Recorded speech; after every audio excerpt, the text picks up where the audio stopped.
So a while ago I did a test on the political compass to figure out where I lie on that chart, and you guys seemed to like that video and you wanted another, and by you guys I mean I got one comment telling me to make another video like this, but these are easy videos to make, so I'm gonna go with it. Today we're going to go with the 8 values test. Obviously, videos like this are more for entertainment value, because for example, it isn't this test, and I can't remember which one, but like I said in the previous video, there's a test out there that's like, do you believe that you can just know things intuitively? No? Okay, then you're an empiricist. And it's like, no, that's not how that works at all. But this 8 values test seems to be more about the political values you have, and I think as a political content creator, that should be interesting for you guys to see where I lie. Where I lie? Where I fall. Yeah. Anyways, I'm going to start the test now. You will be presented with a series of statements. For each one, click the button with your opinion on it. What happens if I click wait, never mind? I'm going to click that out of curiosity. Just takes me back. Oppression by corporations is more of a concern than oppression by governments. No, they are of equal concern. This is something I hate with LARPer communists, and this is something I hate with LARPer libertarians. This distinction that people want to draw between corporations and governments is a bit arbitrary. Like, they just put names and labels on things. For example, communists. A lot of their beliefs are just like, if we put the label of communist on this, then it is communist. For example, anarcho-communism. Anarcho-communism can't exist. At least it could not exist by itself, because maybe you could argue that, you get to it through a transitory state, like the centralization of power under a proletariat dictatorship, as per Marx's views on the dictatorship of the proletariat. But you're never just going to say, hey, people share, and then they just magically will. That doesn't make any sense. You can't just put a label of communist on something and expect it to be communist. So you can't just put a label of corporation on something and say this is a corporation. You can't put a label of government on something and say that this is a government. The actual, meaningful distinction between these things is naturalistic mechanisms versus artificial mechanisms. This is, for example, why the ECP is a thing, the economic calculation problem. This is why food shortages under price controls are a problem. So I hate just the label of government or corporation. If this was oppression by artificial mechanisms is worse than oppression by naturalistic mechanisms, sure, but I mean, you can't just slap a label on something and then say that it's different because, for example, what's the difference between a naturalistic mechanism and an artificial mechanism? We can say that communism is an artificial mechanism, but at the same time, people who practice it die off, and that's a naturalistic mechanism. And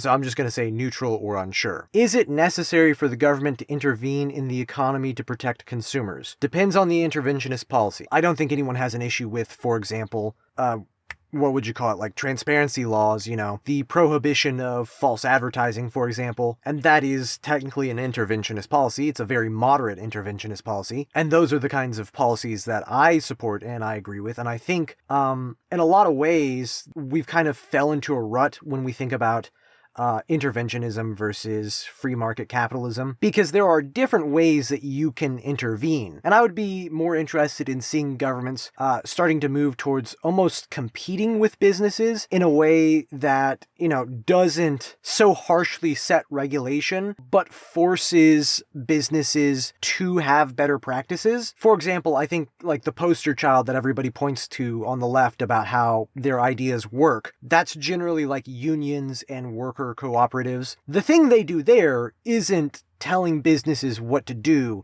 It is instead saying, if you do not do these things, we will not work for you. We will not engage with you in a free market. And I think that is the direction that we need to look towards for interventionist policy. Or not interventionist policy, I guess it's foreign policy. Intervene in economic policy. Either way, I'm going to press agree, because I slightly agree. The freer the markets, the freer the people. I feel like this pretty much just goes back to what I just said. Free market capitalism, good. People putting lead in my food, bad, So I'm just going to go with agree. It is better to maintain a balanced budget than to ensure welfare for all citizens. Controversially, I think welfare is kind of the point of society. I know people may not expect me to say that because I typically present myself more right-leaning, but that's just because the left is off its rocker recently. But if you've been reading through the lines, in many ways I'm sympathetic to social liberalism because I come from the very traditional school of thought of classical liberalism, and so I understand that in like the teachings of John Locke, it is important to understand that in society we have an obligation to look out for the well-being of others. Obviously, where conservatives take this is they say we have an obligation to not harm others, and then as social liberals used to believe before they went crazy, they used to believe that we have an obligation to help others. I think we have a small obligation to help others. It isn't robust, and so just looking at the wording here, ensure welfare for all citizens versus maintaining a balanced budget. Obviously, it's more important to not go into debt because then you can't even pursue your goal of maintaining the welfare of all citizens. And not all citizens necessarily need robust welfare. So I'm going to go with disagree, but just disagree, not strongly disagree. Publicly funded research is more beneficial to the people than leaving it to the market. I know this is probably going to seem out of left field since I've been fairly moderate down the middle so far. Strongly disagree. You can complain about the American healthcare system all you want, but in the field of medicine and in the field of healthcare, most of the discoveries come out of America. And so obviously the correlation there shows that privately funded research is better. And I think when you look to both extremes to see how, either of these policies could be exploited, obviously we can say that privately funded research is going to have the interests of those who can afford it, lobbyists and special interests. But I mean, you could turn around and say the same exact thing about publicly funded research. It's kind of like a form of populism, really. We can have this hippy-dippy belief that, if it's publicly funded, then they're just going to do whatever they have to do in the name of science. But no, it's often going to be to satisfy the whims of the majority. I mean, we've seen that recently in our culture, maybe not with like scientific research. Actually, yes, with scientific research. Because recently now you've had a lot of research coming out about transgenderism and saying, hey, transitioning kids at younger ages doesn't seem to be healthy for them. But of course, that's not politically correct, so it gets a lot of backlash and it gets silenced a bit. So to me, this question reads as, which do you prefer? Following the whims of the mob or following the interests of people who are at least intelligent enough to be rich and have the incentive of making more money? I'm gonna go with those guys. Tariffs on international trade are important to encourage local production. I mean, sure, I guess they can do that.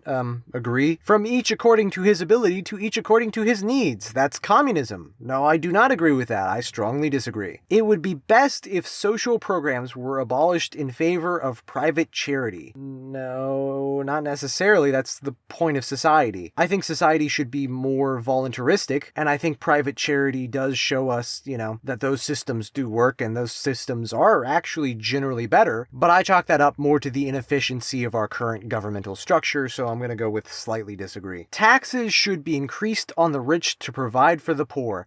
No, that is one of the dumbest things that a lot of people believe for whatever reason. When you do that, the rich people aren't going to go, "Aw, man!" They're just going to charge people more to compensate. Again, you need to find other ways to intervene economically. I, for example, and this is one of the most infuriating things because I had one teacher in my high school because I grew up in a very rural, very conservative area. I had one teacher who was very open about being a Democrat, and he taught us this propaganda. And I had other students in my class being like, "Oh, Nick, you should like this. You're poor." And the funniest thing is the example he used of why graduated income tax is good. The example he used was sales tax on stuff you buy at the store. And I don't understand how people don't get that, especially college-educated teachers. When you go to the store and there's a fixed amount of tax on an item, that is a fixed amount, not a fixed rate. Imagine that same situation if you went in and you made less money, so things were cheaper. That's what a fixed rate actually is. Not a fixed amount, a fixed rate. I want a fixed rate for my taxes, because in my life, I have worked jobs where I've gone from working full-time to working part-time. And I look at my paycheck and I'll be working a third of what I was working before, but I'll be making a half of the pay. And that's because I moved down a tax bracket. This doesn't benefit poor people, it just incentivizes them to work less. It de-incentivizes upward mobility. It just hurts people. It doesn't hurt the rich. It only hurts the poor. It's just so stupid. Inheritance wealth is a legitimate form of wealth. Questions like these are why I don't respect leftists. If I'm gonna put myself in a leftist frame of mind, what is a legitimate form of wealth? Like, you would only answer no, you would only disagree with this question if you just hate rich people because you're jealous and petty. Like, oh, you didn't work for your wealth. Okay, Marxist, don't you believe in from each according to his ability to each according to his need? So you believe that there are people who don't work for their wealth, you know? And I mean, like, am I being slightly hypocritical here? Do I understand that, like, some of those rich, you know, spoiled brats are annoying? Of course they are. But I just don't know how to answer this question. What is a legitimate form of wealth? Basic utilities like roads and electricity should be publicly owned. I mean, roads, maybe, just because I don't think it would be convenient to have, like, it's not convenient to have no way of getting where you need to go because everybody owns everything. That's kind of, what is it, the tragedy of the commons? I don't know if I'm using that phrase correctly, but I don't know about electricity. Again, I think it's society's purpose to uphold some level of, you know, just basic common good, but doesn't mean it has to, or doesn't mean it's obligated to. I'm just going to go with neutral or unsure. Government intervention is a threat to the economy. We've gone over that. It depends on what intervention. I'm just going to go with disagree. Those with a greater ability to pay should receive better healthcare. Sure. Should they be forced to not? Like, I'm gonna go with strongly agree. Quality education is a right of all people. I really don't like the word right, but again, society should uphold some common good.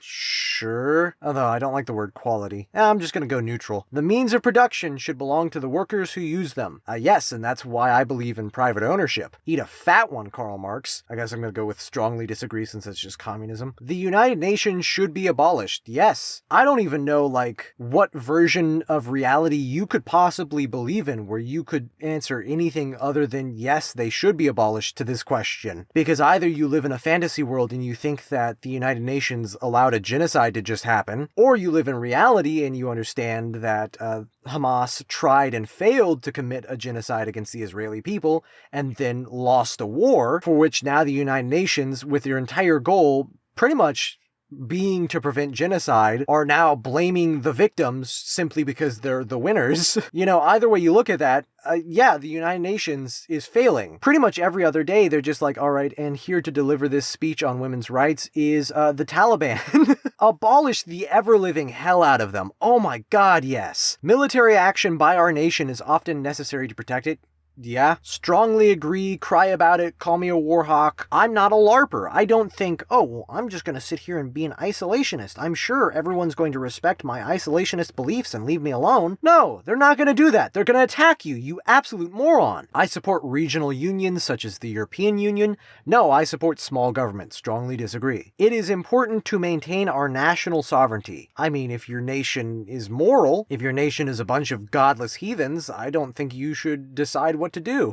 I mean, again, I think that the concept of I should be able to do things because I should is a ridiculous notion. You should be able to do what is right. And so this is a meaningless question to me, but I'm going to say, sure, just because small government. A united world government would be beneficial to mankind. No.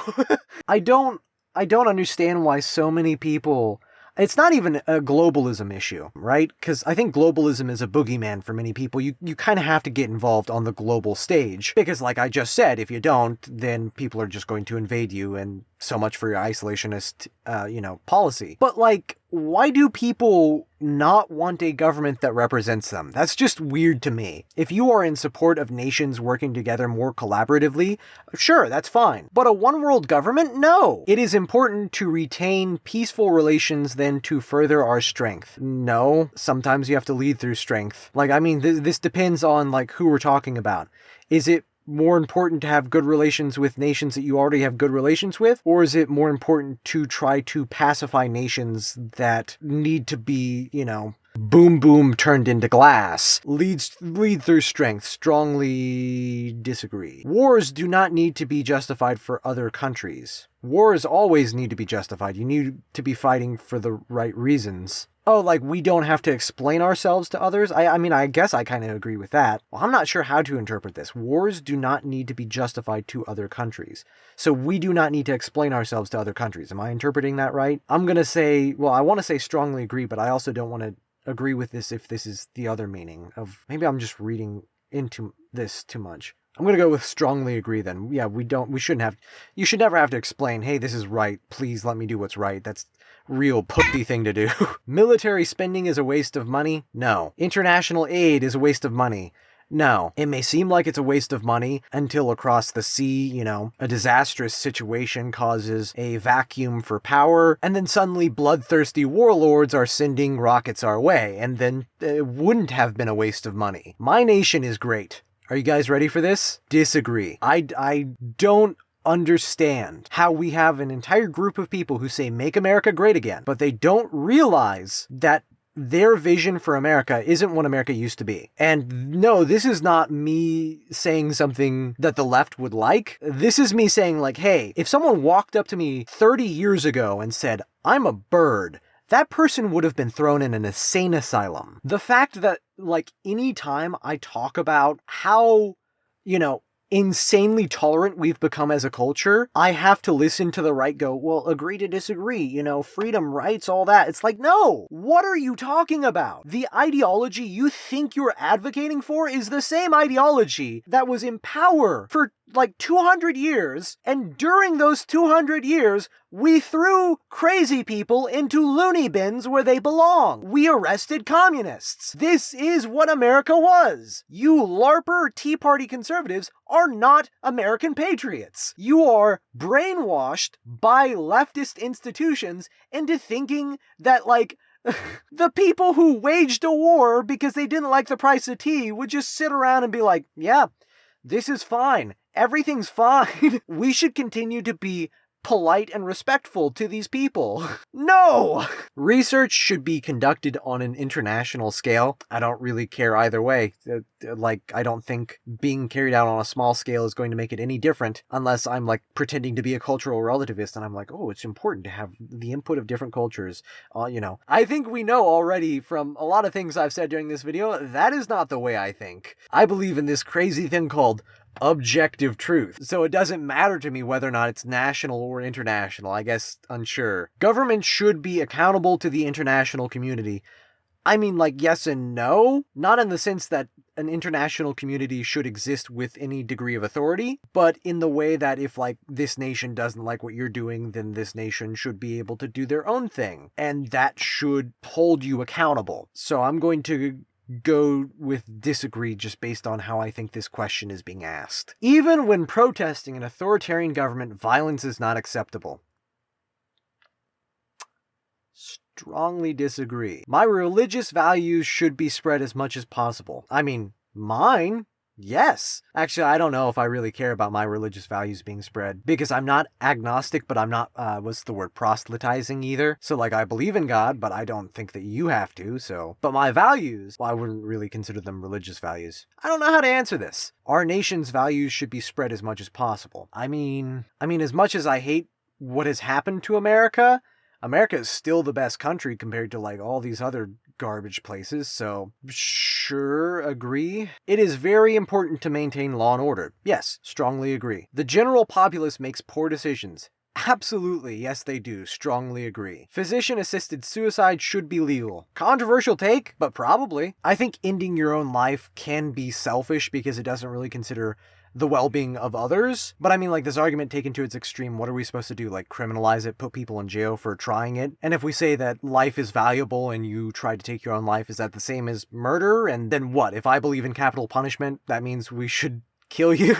Like, it just doesn't really make all too much sense to me. The sacrifice of some civil liberties is necessary to protect us from acts of terrorism. I don't necessarily know if I agree with that, but that's probably just because I don't think that anything that is dangerous to society is a civil liberty. Like, for example, threatening violence is not a civil liberty. And so this really just reads to me as, like, can we spy on people to make sure that they're not terrorists? In theory, maybe. But do I trust the current government, or really any government, to do this? No. Even though some of you may think that I have pretty radical views on freedom of speech and views on civil liberties, I think that there always needs to be a necessary distinction between what we do in society and what we do outside of society. So like if someone is radicalizing people towards terrorism, sure, absolutely. But just like spying on people in their homes and tracking them in their personal lives, no. So I'm going to go with disagree. Government surveillance is necessary in the modern world. I mean, similar answer. In public spaces, sure, why not? What the hell? In private spaces,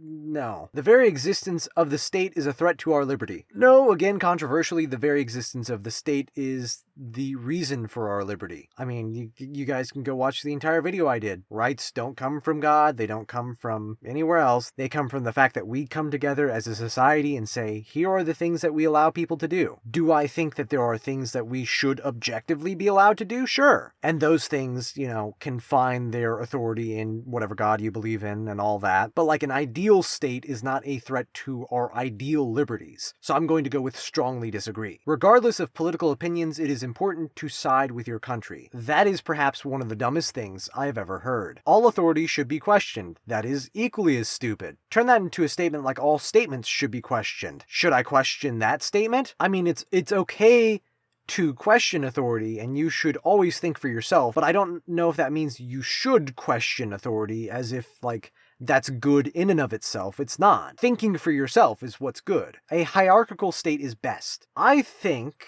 that the average person is not capable of making decisions, especially on such a complex scale. So in many ways, that necessitates hierarchy. That necessitates people in positions of authority over others. But at the same time, that needs to be reconciled with individualism. For example, Hobbes. Hobbes, the Enlightenment era philosopher, you hear about him when people talk about social contract theory. And so you would think that he's a guy who thinks, okay, we come together as a society and we build up society and we act together in it equally. No, he uses this line of thinking to say, well, social contract theory, blah, blah, blah, and that's why we should submit ourselves to a singular authority. And I'm a little more on the John Locke side of the fence when it comes to that, in that the power needs to be more in the hands of the people. But I guess what I'm saying is there's a difference between believing that the government should be ran by the people and believing that the government should be ran by, the tyranny of the majority. And I do not support mob rule, so in that way, I guess I support hierarchy, but I don't really consider it hierarchy. I just consider it government.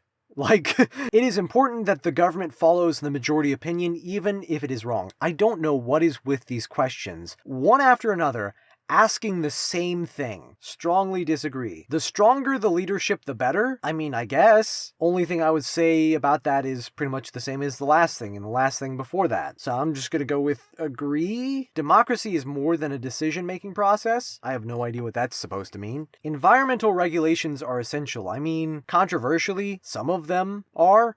Don't pollute drinking water. That's something that Republicans actually passed back in the day. I think they are good when they are pursued cautiously, but not to the extent that they cost people their jobs and are really overzealous, you don't get to use a gas stove. That's crazy. So I'm going to go with disagree. A better world will come from automation, science, and technology. No, a better world will come from people just simply knowing their place and using common sense. Children should be educated in religious or traditional values. Yeah, traditions are of no value on their own. I mean, yeah, I guess, because if they're not moral or logical, then they're worthless. Religion should play a role in government. I don't care either way. I'm not a person who believes in the difference between your personal beliefs and your religious beliefs. I think that's insane when people try to gaslight other people and they're just oh, well, that's your religious belief. It's yes, and it's also that person's personal belief, and there's no difference between the two of those things. Churches should be taxed the same way other institutions are taxed. I mean, I don't think any nonprofit organization that only makes enough money to pay its workers should be taxed, so disagree. Climate change is currently one of the greatest threats to our way of life. Hot take, no. I used to be a climate change denier, and I put that in quotations because I mostly just didn't understand where people were coming from with all of these claims. But I wanted to be open-minded, so I went ahead and I watched a town hall where a climate change scientist, an actual scientist, not a politician or an advocate, an actual scientist in a town hall with climate change deniers. And I found it very enlightening because the only thing that entire group of people could agree on was that the narrative of climate change had been taken over by politicians and by celebrities. It is a probabilistic science. Saying this will happen with certainty, That's not what that's about whatsoever. And so, like, a lot of these people are just alarmist. This is not the biggest threat to us right now. It is important that we work together as a united world to combat climate change. I mean, like, actually, I would say yes, because if we don't, and like another nation is doing something, then everything we're doing over here is not important whatsoever. But maybe I'm a bit more nihilistic with my outlook on that, and I say instead, well, I mean, a lot of this is pointless because China exists. Society was better many years ago than it is now. Strongly agree. It is important that we maintain the traditions of our past. I mean, it depends on what our traditions are. Just maintaining them for the sake of it, I'm going to disagree. It is important that we think in the long term beyond our lifespans. Not really. I think it brings us comfort to know that we have a lasting legacy, and also in that, just as we have to maintain peace within a social contract with those who exist currently, we have to maintain peace with future generations, because, for example, if I screw over the next generation, then who's going to take care of me when I'm older? But, like, it's not our concern what happens hundreds, if not thousands of years from now. I'm going to go with neutral. Reason is more important than maintaining our culture. Absolutely. Drug use should be legalized or decriminalized. I would like to see people who use drugs not put into the same rehabilitation as hardened criminals, but that doesn't necessarily mean that I think drug use should be decriminalized. I mean, I guess I just kind of have mixed feelings on that, but I'm just going to go with disagree. Same-sex marriage should be legal. I have no issue with it, sure. No cultures are superior to others. Ah, what a joke. Sex outside of marriage is immoral. The only reason you would think that is if you're a divine command theorist. And even then, I don't understand, like, for example, why Christians think that sex outside of marriage is immoral. And maybe this is just because this is an argument that I always heard my dad make when I was younger. But if you have, like, a man and a woman on an island, are they not allowed to get married? Do they have to have, like, a preacher? Is the power of marriage coming from the preacher or the priest or whoever is, ordaining this marriage? Many people would say no. And, like, many of us should understand that this culture of a white dress and all of these traditions and values, these are modern things. They don't really date back as far as the Old Testament, as far as, if you believe in Adam and Eve. So it's silly to think that God needs you to do, like, a specific cultural tradition in order to do something morally. And especially if you trace these traditions back to their roots. We really think of marriage as two becoming one. And so in many ways, sex outside of marriage is like an oxymoron. I think the entire reason that cultures and religions form around the idea that sex outside of marriage is immoral is because sex is marriage. And so when you commit yourself to one person through that act and then go around, doing that with other people, that's promiscuity. And so is promiscuity immoral? Yes, because we can even make arguments for that outside of religion. We can say the spreading of STDs, unwanted pregnancies, and from, a cultural anthropologist view, or I don't know how you'd say it, looking at ethics through evolutionary biology, we would see that cultures are going to develop normative traditions around sex, prohibiting sex outside of marriage because it complicates birthrights and inheritance. And so that's how we get to the idea that sex outside of marriage is immoral. But in a modern context, if you're committed to a person, that's the same as marriage. Because I really don't think an all-knowing, all-powerful God is like, well, she's in a white dress, that means they're married. Come on, can we admit that that's kind of silly? If we accept migrants at all, it is important that they assimilate into our culture. I mean, yeah, I'm not going to go to Japan and expect them to speak, I was going to say American, English. Abortion should be prohibited in most or all cases. You can hate it, but yeah, I mean, obviously, there's a lot of arguments to make here, so I'm not going to try to make all of them. But the thing that I always think of that's interesting is not many people consider that, like, you can even say that the unborn aren't people, and even then it would still be the case that it is immoral. Because there is a difference between not giving someone a gift and knowing that that person was going to receive a gift and then sabotaging them from receiving it. So even if we say the unborn aren't people and you're not killing anybody because it isn't a person, it would still be knowingly preventing what would have been a person from coming into existence. Not making a person. No, actively knowing that a person was going to come into existence and stopping that process. And that's not something you have a right to do. I mean, we can make the obvious exceptions where, like, if the mother's life is at risk, but Yeah. Gun ownership should be prohibited for those without a valid reason. Strongly agree, because the reason should be, I want one, and that's valid enough. Strongly disagree is what I'm actually going with. I support single-payer universal healthcare. Not really. Controversially, I don't think it would be the end of the world, but I mean, look at Canada. I really don't want to wait in a line just to be told to kill myself. Prostitution should be illegal. Hear me out. How does this violate anything like a pact of non-aggression? I mean, like, I understand that we could probably say, even from a secular point of view, that it is immoral. But I mean, like, that same logic would probably apply to drinking. At what point do we draw the line in expecting people to behave morally and just accept that we have to prohibit things that harm people and other important things? I'm just gonna go with disagree. You guys can ridicule me in the comments all you want. Maintaining family values is essential. Depends on what those values are. Stop saying values. That doesn't mean anything to me. I guess agree? I guess family values is like the family unit. To chase progress at all costs is dangerous. Absolutely agree. Genetic modification is a force for good even on humans. Controversially, I'm not against it, but you really need to be cautious when you're doing stuff like that. So I'm going to go with disagree. We should open our borders to immigration. That question has not aged well. Disagree. Governments should be as concerned about foreigners as they are about their own citizens. No. All people, regardless of factors like culture or sexuality, should be treated equally. Now, you gotta throw in culture there. And even, frankly, sexuality. If you threw in, like, gender, skin color, sure. But I'm not going to treat people of different cultures equally, because some cultures shouldn't be treated equally. It is important that we further my group's goals above all others. Yes, because I am always right. And there you go, everybody. My economic axis, I lean 60% towards free markets. My diplomatic axis, I'm apparently very patriotic, which is weird because there was that part where I said, I really don't like America because of patriots, and I'm a statist? What? I'm 60% traditional. Closest match is right-wing populism? What? Right-wing, yeah. Populism. No, that's like everything I stand against. There you have it. Apparently, despite everything I said, I'm patriotic, I'm a statist, and I'm a populist.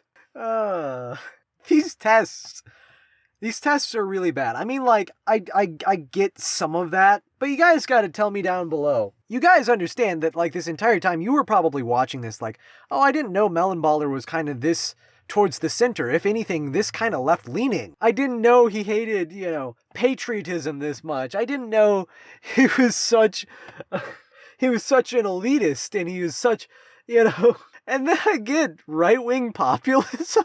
Anyways, I genuinely am kind of baffled. I don't know what to say now. Again, it's not that it's super far off. It's just I don't understand. Anyways, if you've enjoyed this comedy of errors, let me know if you want me to do another test. Yeah, anyways, see ya.